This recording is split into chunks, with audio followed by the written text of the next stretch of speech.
আইনা মাকু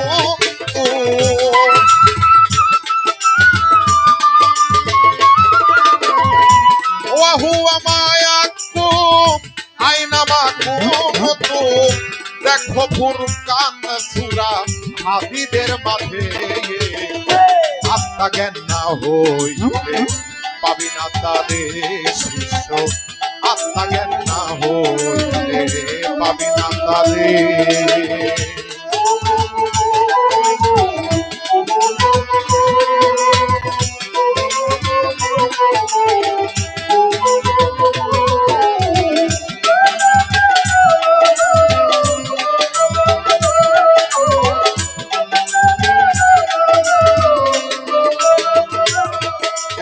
আত্মজ্ঞানটা কিভাবে অর্জিত হয়?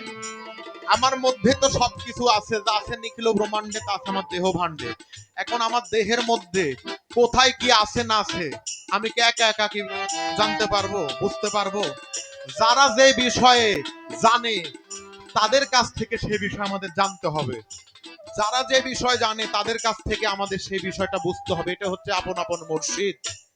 এই মুর্শিদটা আমাদেরকে সেই আত্মদর্শনের পথটা বাতলিয়ে দিবে, আমাদেরকে বলে দিবে যে আমার দেহের মধ্যে কোথায় কি আছে, কিভাবে আমি এক আত্মদর্শন লাভ করব।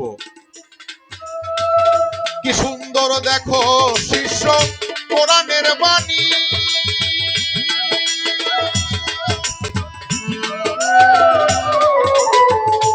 এক আসনে তুমি আছো বসে, আরেক আসনে আল্লাহ কাদের গনি। তুমি তোমাকে চিনো না, তাই আল্লাহকে দেখো না।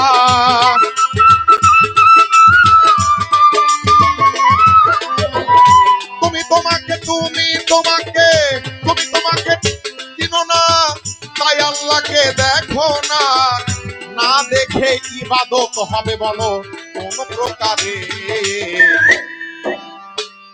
মারিফতের দলিলের মধ্যে আল্লামা সাজ্জাদ হোসেন বলেছে, হিলিয়াতুল আউলিয়ার মধ্যে একটা হাদিস আসছে যে না বুঝে ইবাদতকারী কলুর বলদের ন্যায়।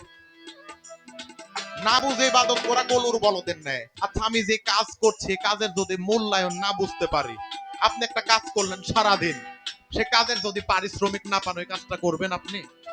যখন ওই কাজের মূল্য পাবেন, ভিত্তি যখন দাঁড়াবে, তখন আপনি সেই কাজ করবেন। আর যদি কাজের মূল্য না পান তাহলে সেই কাজ আপনি করবেন না। তাই বলছে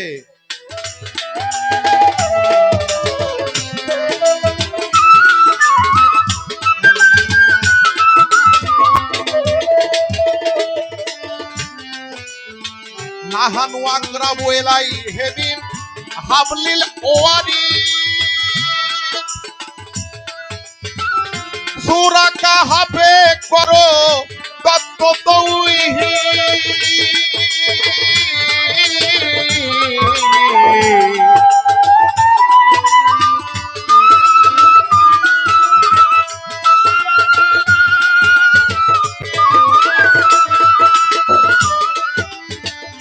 নাহানু আকরাবু ইলাইহি মিন হাবলিল ওয়ারি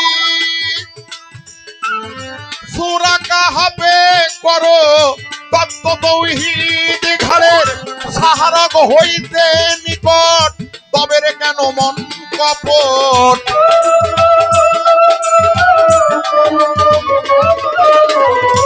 এই ঘরের সাহারক হইতে নিকট, তবে রে কেন মন কপট? যায় নামাজে ঘষে ঘোটা করতেছো ছিরে, আত্মা জ্ঞান না হইলে পাবি না তারে মানুষ। আত্মা জ্ঞান না হইলে পাবি না তারে।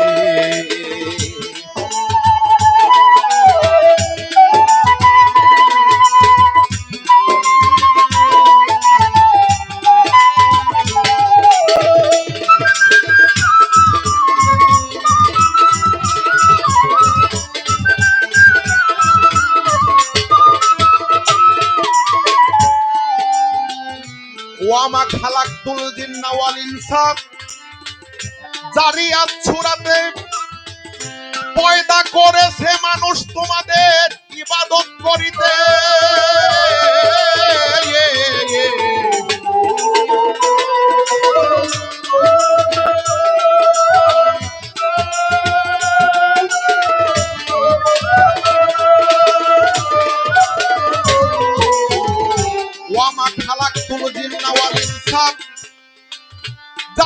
ছুরাতে পয়দা করেছে তোমায় ইবাদত করিতে, রুকু সেজদা নয় ইবাদত, দেখো আয়াত এবারত।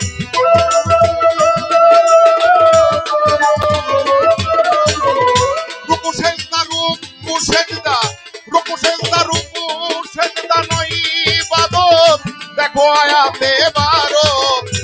ওয়াসজুদু ওয়াবুদু সূরা হজের ভিতরে এখানে বলেছেন ওয়ামা খালাক, দেখো আয়াত এবারত।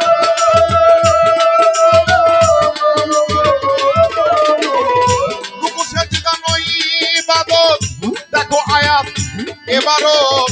ওয়াসজুদু ওয়াবুদু সূরা হজের ভিতরে আত্মা জ্ঞান না হইলে পাবি না তারে শিষ্য, আত্মা জ্ঞান না হইলে পাবি না তারে।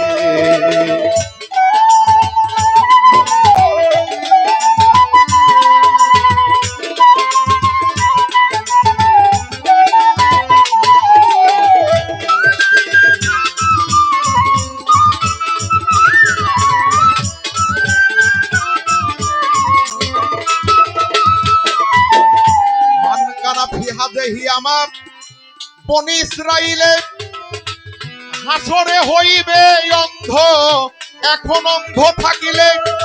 সূরা বনি ইসরাইলের মধ্যে বলেছেন মান কানা ফি হাযিহি আমা ফাহুয়া ফিল আখিরাত আমা ওয়া আদাল্লু সাবিলা। ইহ জগতে যদি কেউ অন্ধ থাকে পরকালেও সে অন্ধ উঠবে। কোন অন্ধ? জ্ঞান অন্ধ। যাদের জ্ঞানের পর্দা, জ্ঞানের চোখ অন্ধ হয়ে গেছে, কানা রূপে আছে তারা দুনিয়াতে, হাসরেও তারা কানা হয়ে উঠবে, আল্লাহ দিদার পাবে না। তাই ইবাদত আমি বললাম না, ইবাদত কি? ইবাদত যখন মানুষ নিজের আত্মদর্শন জানতে পারবে, আল্লাহ পর্যন্ত পৌঁছতে পারবে, তখনই সেটা হয়ে যাবে ইবাদত। আর বাকি যেটা করতেছি সবকিছু বাহ্যিক ভাবের উপরে আমরা দুনিয়াতে।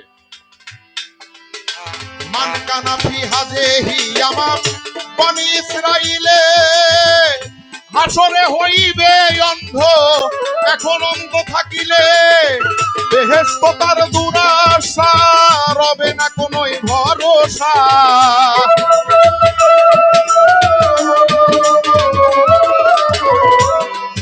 ওরে বেহেশত তার দুরাশা, রবে না কোনোই ভরসা।